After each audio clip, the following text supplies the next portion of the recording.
Bienvenidos al programa Preguntas y Respuestas. Vamos a contestar aquellas que están seleccionadas para hoy, comenzando por la que envía Henry Gallego, que dice: ¿usted aconsejaría sustituir la traducción de Valera 60 por la de Valera 77, sí o no? ¿Y por qué? Bueno, toda revisión mejora el idioma y sustituye palabras que no se usan por otras que, además de ser más comunes, precisan tal vez mejor el significado del texto original traducido. Yo no aconsejo sustituir nada, porque las dos versiones, Reina Valera 60, Reina Valera 77, son excelentes. Cada uno opte por la que más le gusta o por la que tenga más a mano. HIV 3075. Pastor Pérez Villos, ¿cree que Pablo diría lo mismo, que no es ético que hable de otra iglesia sabiendo que se está enseñando falsamente? No se equivoque, pastor, las falsas doctrinas las hay que atacar, sea de iglesia o sea de hombres en particular. Mi querido amigo, Pablo no contestó nunca en sus escritos, ni de palabra, a un problema de una iglesia individualmente, sino que escribió a la correspondiente iglesia local, y cuando era consecuencia de un informe de miembros de esa iglesia, los mencionó en su escrito, como ocurre con 1 Corintios 1:11. Nosotros contestamos todas las preguntas en las que no esté involucrada directamente una iglesia, como hacemos habitualmente. Nosotros denunciamos bíblicamente cualquier error doctrinal que conozcamos o que se nos comunique o de lo que hablamos en los estudios. Si alguien formula preguntas de este modo sin mencionar a un pastor o mencionar a una iglesia, nosotros responderemos siempre conforme a la Biblia sin límite alguno. Johnny Borja, 5576. A veces te decimos preguntas sabiendo ya la respuesta, pero nos encanta que nos las aclares. La pregunta es si un predicador que está en una denominación pentecostal pero no cree en los movimientos del Espíritu, ya sabes, y el siervo es sano en doctrina pero quiere salir de esa misión e ir a una bautista o de hermanos, etc., cuando va y quiere seguir predicando, ¿tiene que pasar algún examen o se queda como un feligres más? ¿O qué hacéis en estos casos? Porque hay gente en otras denominaciones que creen igual que vosotros, pero no quieren seguir tragando sanidades falsas, falsos profetas, etc. Los dones que cada creyente tiene son dados para la Iglesia universal y no para la Iglesia local o para una determinada denominación. Sin embargo, la organización de cada iglesia a la que se traslada un miembro de otra iglesia tiene una normativa para acceder a esa membresía y a la enseñanza, que debe atenderse y a la que debemos sujetarnos. Si alguien tiene que dejar su congregación por no corresponder, según su criterio, a principios bíblicos y sale para otra, esté tranquilo a dónde va. Que lo conozcan. Diga a los líderes de esa iglesia a dónde va el propósito de su asistencia a esa congregación y confíe que el Señor conducirá las cosas para que pueda ejercer los dones en el nuevo lugar, en el momento oportuno. Antonio Bermúdez. Pastor Samuel, mi pregunta es sobre Isaías 6:22. En la versión Biblia de lenguaje popular, dice que con 2 alas se tapaban los genitales. ¿Es verdad lo que dice esa versión? Y si es así, quiere decir que los ángeles tienen sexo, ya que siempre hemos escuchado que son asexuales. Mira, las versiones más fieles al texto hebreo no dicen eso. Lo dicen versiones populares que tratan de remendar un poco no solo el lenguaje, sino incluso la doctrina. Y en las versiones más fidedignas, en muchas, no solo evangélicas sino católicas, no se dice que tapaban los genitales los ángeles, no se dice tal cosa, sino que con sus alas cubrían sus pies. Por consiguiente, hay que tener mucho cuidado con las versiones que no merecen una identificación plena y son singularmente, utilizan singularmente criterios bien diferenciados de las versiones habituales en traducciones correctas. Briana Cedeño: ¿el infierno es eterno o solo será para destruir el alma y el cuerpo? Mira, ya se ha contestado a esto varias veces. El Señor dijo que en ese lugar, el infierno, el gusano de ellos no muere y el fuego nunca se apaga. Marcos 9, 44, 46, 48. En Apocalipsis se lee: y el diablo que los engaña fue lanzado en el lago de fuego y azufre, donde estaban la bestia y el falso profeta, y serán atormentados día y noche por los siglos de los siglos.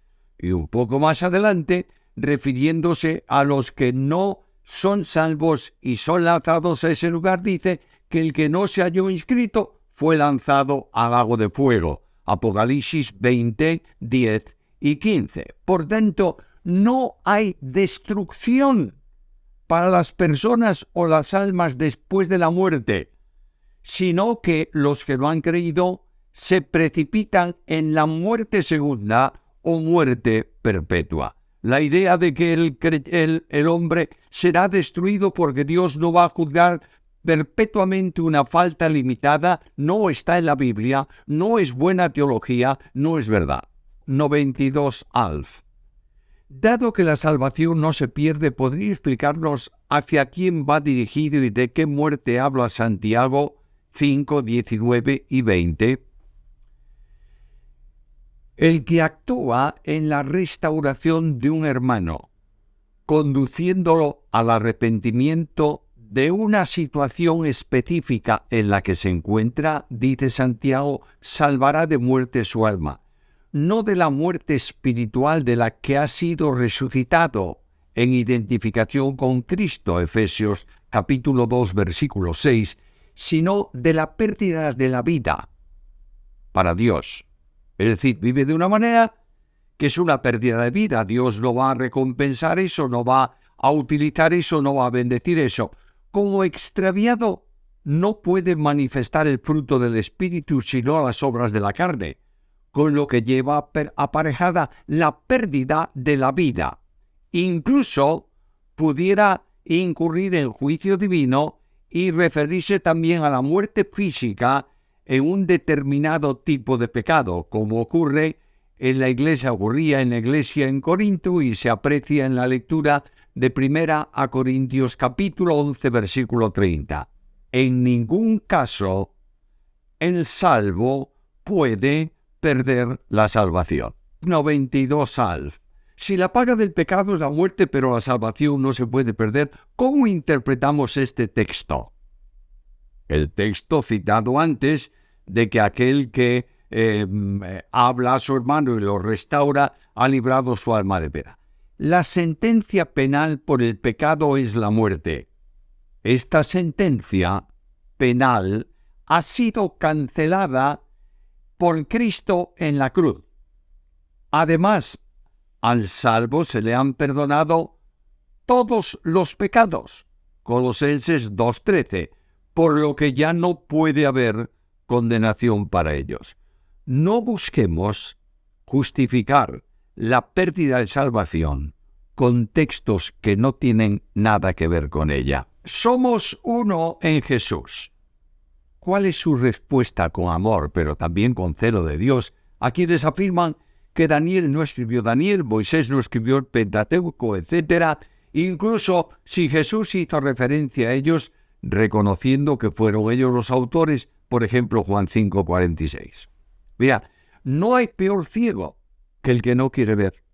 La teoría de las formas es una proposición hecha por liberales para negar la autoría de los libros de la Biblia, negar la datación de los escritos bíblicos y, en general, negar la inspiración, inerrancia e infalibilidad de la palabra. No importa que digas que Jesús se refirió a Moisés citando el Pentateuco o que Daniel no fue el escritor de esa profecía o que Deuteronomio fue la ley encontrada por Joás en la limpieza del templo, etcétera, etcétera. No hay que decirles nada. Simplemente afirmar sin ambajes lo que la Biblia enseña, orar por ellos y dejarlos sin prestar atención a todas sus patrañas. Angélica, pastor, he escuchado mucho eso de decretar. Yo decreto esto o lo otro, por ejemplo, decreto sanidad, decreto trabajo, etc. ¿Es bíblico hacerlo? Mira, decretar es establecer un determinado asunto con autoridad para ejecutarlo. Nadie puede decretar en el sentido de autoridad más que Dios. Quienes usan la palabra decretar o decreto esto o aquello, que no están sostenida por la autoridad bíblica, es una forma incorrecta y hasta pretenciosa de hablar. Angélica, pastor, ¿podemos echar fuera demonios como lo hicieron los 12? Solo pueden echarse fuera demonios cuando realmente se trata de una persona que está poseída por el demonio. La autoridad para expulsar demonios es de Dios y es ejercida por el poder de su espíritu. Esa autoridad de los 12, que los 12 tuvieron, es también autoridad de cuántos en la historia expulsaron o echaron fuera demonios, o echan demonios o echarán fuera demonios. La autoridad es de Dios, no de las personas. Pero quiero advertir, tengamos mucho cuidado con eso de expulsar demonios cuando realmente muchas veces es un show en donde no hay ningún endemoniado, pero el que trata de expulsar demonios lo hace simplemente para sintonizar con el público, para emocionar a las gentes y sobre todo para glorificarse a sí mismo. Jonathan J.P. Buenas, pastor. Me gustaría que me aclarara este punto, el cual escuché en una de sus prédicas titulada Seguridad de Salvación. En el minuto 15 en adelante dice lo siguiente. Le pido perdón por si en algún caso escuché mal al respecto. La salvación no descansa en la fe. La salvación descansa en la gracia. Mis preguntas son las siguientes. Un hombre que ha perdido la fe, ¿sigue teniendo gracia y sigue siendo salvo? Y si es así, ¿cómo puede ser? Según Hebreos 11:6, sin fe es imposible agradar a Dios. Estimado Jonathan, la salvación descansa en la gracia, que es la causa y razón de la salvación y del programa de salvación de Dios. La fe es el instrumento que Dios otorga para alcanzar la salvación y por esa fe en el Salvador es justificado. La cita de Hebreos está refiriéndose al ejercicio de una vida de fe que produce obras consecuentes con ellas y está refiriéndose a personas que se acercaron a Dios. Y esto es el ejercicio de la fe. La fe permite el desarrollo de la vida cristiana consecuente con la voluntad de Dios, de ahí que para salvación es necesaria la fe. Efesios capítulo 2, versículos 8 y 9. Para santificación, igualmente, ya que la fe sin obras y las obras del creyente proceden del campo de la experiencia de fe, es necesaria, y la fe sin obras es muerta. Por tanto, la fe es necesaria para la oración y para todo cuanto tenga que ver con la santificación y el ministerio. El creyente puede tener poca fe, pero la fe no se pierde totalmente si uno es verdaderamente hijo de Dios.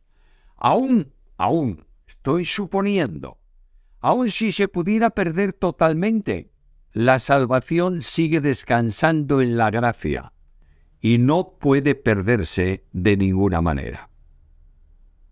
Juan Fernández, ¿cómo debemos considerar el relato de la creación en un sentido literal o simbólico? Ya que encuentro algunas inconsistencias al tomarlo literalmente, como por ejemplo, Se creó la luz, pero todavía no había sido creado el sol. ¿Cómo habría luz sin sol? O también dice que fue la tarde y la mañana de un día. ¿Cómo podría pasar un día si no había sol ni luna? La creación es un relato literal, aunque tiene un gran simbolismo y una notoria aplicación. El hecho de que Dios haya creado la luz tiene que ver esencialmente con la separación de las tinieblas que se mencionan en los primeros versículos. La luz de Dios nada tiene que ver con la luz del sol. Dios creó el sol y la luna para que alumbrase el día y la noche y pudiese manifestar las estaciones del año, el tiempo transcurrido, etcétera, etcétera. El término día en la Biblia no siempre es un tiempo de 24 horas, sino un periodo de tiempo medible. Así se habla del día de la gracia, del día del Señor, etcétera, etcétera. Es necesario estudiar la Biblia, interpretar la Biblia y creer lo que la Biblia revela. Cuando lleguemos a un texto que aparentemente manifieste una contradicción, tenemos que investigarlo a lo largo de toda la Biblia, porque la Biblia se interpreta a sí misma. Ereik o Kani Ishi. Cuando Jesús fue a la cruz, ¿el Espíritu Santo estuvo con Jesús hasta la muerte o fue quitado de él por causa del pecado que llevó? Nunca pudo haberse quitado el espíritu del hombre Jesús, que moría en la cruz, y que es la naturaleza humana del Verbo encarnado. Cristo experimentó la muerte espiritual a causa de nuestro pecado y no del suyo. Jamás el pecado contaminó al Señor ni pudo hacerlo. Fue tan santo cuando moría en la cruz y estaba en las tinieblas como cuando era adorado por los serafines antes de su nacimiento. Por tanto, en Hebreos capítulo 9, versículo 14, se enseña que Cristo se ofreció a Dios por el Espíritu Eterno. Si el Espíritu Santo hubiera sido retirado de Jesús, no hubiera podido salvar a los pecadores porque habría sido reducido a un mero hombre. Ezequiel Castro Manzano. Va pasando tiempo y vemos que hay mucha dificultad para que una persona se convierta. ¿Qué está fallando? Esa persona es la que está fallando. Ya que se conoce el mensaje del Evangelio y no lo acepta, es un rebelde delante de Dios. El Espíritu Santo convence de pecado, de justicia y de juicio. Pero eso no retira la responsabilidad humana, como dijo el Señor. El que cree en el Hijo tiene vida eterna, pero el que rehúsa creer en el Hijo no verá la vida, sino que la ira de Dios está sobre él. Juan 3:36. Johnny Borja, acerca de su comentario en los Romanos capítulo 12, acerca de los niveles de profeta en el segundo orden, donde el profeta toma la palabra escrita y la aplica. La pregunta es, ¿qué diferencia hay entre lo que hace el maestro y pastor? Ellos toman la palabra y hacen lo mismo. Explique un poquito porque da la impresión que al ministerio de maestros, según algún escrito del Nuevo Testamento, había un ministerio profético de aliento y consolación. Si no, explique un poquito o podría precisar algo en Internet acerca de esto para que sea más amplio. El pastor y maestro enseña la palabra en su totalidad. Enseña doctrina. Trata de la voluntad de Dios para el creyente, etc. El profeta, en el sentido que mencionas en el segundo nivel, que es el que aparece en la carta a los Corintios, el profeta, en el sentido de mensaje de edificación, aliento y consolación, es quien el Espíritu revela una porción de la palabra para una necesidad puntual de la Iglesia en un momento puntual. De modo que, pongo un ejemplo, la Iglesia tiene una aflicción y una persona se levanta al impulso del Espíritu y toma una porción bíblica Jehová es mi pastor, nada me faltará, y la aplica a ese momento concreto y a ese caso concreto. Mientras que el pastor y el maestro enseñan la palabra ampliamente, haya un conflicto o no haya un conflicto en la iglesia y en la experiencia de los creyentes. Ángela Silva, ¿qué significa que el creyente tiene que ser astuto como serpiente y prudente como paloma? Siempre que se tome un texto hay que tener en cuenta el contexto donde está esa expresión. En este caso el Señor dijo: «He aquí yo os envío como ovejas en medio de lobos, sed pues prudentes como serpientes y sencillos como palomas». Mateo capítulo 10, versículo 16. El Señor advierte al primer grupo de enviados para predicar el Evangelio de los conflictos que iba a suponer aquella misión.